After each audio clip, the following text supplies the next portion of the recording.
Halos 1,000 OFW sa Najran, Saudi Arabia ang gusto nang magpalikas dahil sa sunod-sunod na pag-atake ng mga rebelde sa Yemen. Malapit kasi ang Najran sa Yemen-Saudi border. Kaya nangangamba ang ilang OFW na baka madamay sila sa gulo. Wala pa namang Pilipinong biktima pero nangako na ang tulong.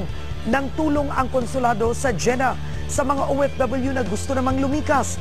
Tumawag po agad kayo sa konsulado. Already start contacting us, informing us kung saan po sila.